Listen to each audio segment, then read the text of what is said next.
Türkistan'da Uygur Türk'ü 2 eski hükümet görevlisi ayrılıkçı faaliyetlerde bulunduğu öne sürülerek idam cezasına çarptırıldı. Çin hükümetinin internet sitesinde salı günü yapılan açıklamada Sincan Adalet Departmanı eski başkanı Shiars Bavudun ve Sincan Eğitim Departmanı eski direktörü Sattar Savut'a ülkeyi bölmeye çalışma suçu nedeniyle 2 yıl ertelemeli olarak idam cezası verildiği açıklandı. Sincan Yüksek Halk Mahkemesi Başkan Yardımcısı bir basın toplantısında Bavudun'un ülke yönetimine karşı bir terör örgütüyle komplo kurduğunu, rüşvet aldığını ve ayrılıkçı faaliyetlerde bulunduğunu söyledi. Devlet haber ajansı Xinhua, Bavudun'un Birleşmiş Milletler tarafından terör örgütü olarak kabul edilen Doğu Türkistan İslami Hareketi'nin önemli bir üyesiyle 2003 yılında görüşüp işbirliği yapmaktan suçlu bulunduğunu yazdı. Sattar Savut'un ise etnik ayrılıkçı hareketlerde bulunmak, şiddet ve terör eylemlerine karışmak, Uygur dilinde aşırı dini içerikli yayınlar bulundurmak ve rüşvet suçlamasıyla aynı cezaya çarptırıldığı aktarıldı. Birleşmiş Milletler ve İnsan Hakları örgütleri Doğu Türkistan'daki milyonlarca insanın zorla tutulduğu kamplarda Uygurlara yönelik işkence, tecavüz, hükümet lehine propaganda, işçi sömürüsü gibi birçok suçun işlendiğine dair somut kanıtların olduğunu belirtiyor. Son olarak ABD, Kanada ve Hollanda, Çin'in Uygurlara yönelik uygulamalarını soykırım olarak tanıdığını açıkladı.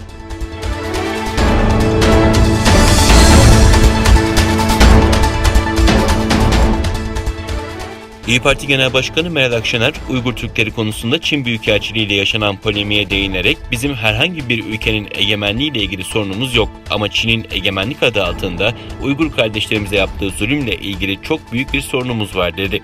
Akşener Twitter hesabından yaptığı paylaşımda Barın katliamı etiketini kullanarak Çin esaretine boyun eğmeyen Doğu Türkistan soydaşlarımızı anıyorum, uğradıkları zulümlere sessiz kalmayacağız demişti.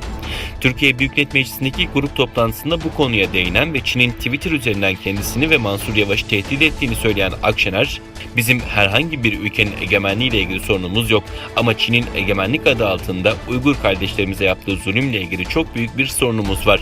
Biz insan hakları diyoruz, adalet diyoruz. Biz Doğu Türkistan'daki Müslüman Türklerin namusuna uzanan eli, mabedine değen o eli çekin diyoruz.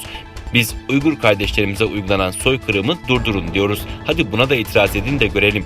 Biz bu meseleyi sadece soydaşlarımız olduğu için değil, aynı zamanda bir insanlık sorunu olduğu için önemsiyoruz dedi. Büyükelçiliğin Twitter paylaşımını aktaran Akşener, Çin tarafı haklı karşılık verme hakkını saklı tutmaktadır ifadesi içinde birader buyur bekleriz, adresimiz bellidir. Perinçek'in patronu da aynı küçük ortak gibi çok kızmış. Perinçek'le iş tutanların hepsi aynı durumda demek. Herkes bize kızıyor diye konuştu.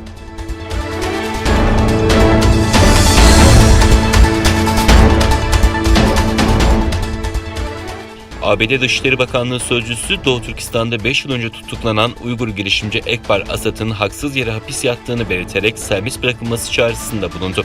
ABD Dışişleri Bakanlığı Sözcüsü sosyal medya üzerinden yaptığı açıklamada Ekbar Asat'ın 5 yıl önce haksız şekilde tutuklandığını ifade ederek o da Sincan'da tutuklanan, hapse atılan ve ortadan kaybolan milyonlarca Uygur veya diğer azınlık mensuplardan biri. Çoğu toplama kamplarına tutuluyor. Çin Halk Cumhuriyeti'ni, onu ve haksız yere gözaltına alınan diğerlerini serbest bırakmaya çağırıyoruz dedi.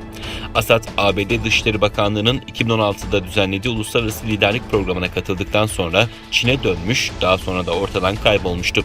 Asad'ın daha sonra tutuklandığı ortaya çıkmıştı. Asad'ın kız kardeşi Reyhan Asad, Haziran 2020'de eğitim gördüğü Harvard Üniversitesi'nde kardeşi için kampanya başlatmıştı.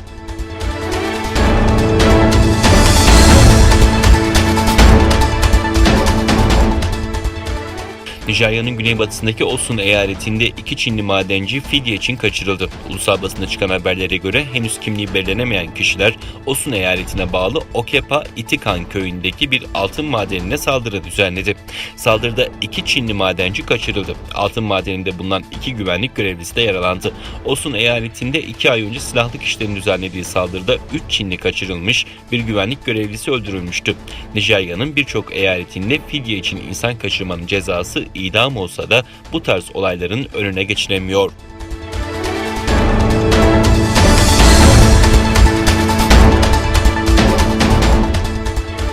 Rusya'da Twitter'dan sonra TikTok'a para cezası kesildi. Moskova'daki bölge mahkemesi Çinli sosyal medya uygulaması TikTok'a 2.600.000 ruble yani yaklaşık $34.000 ceza kesti.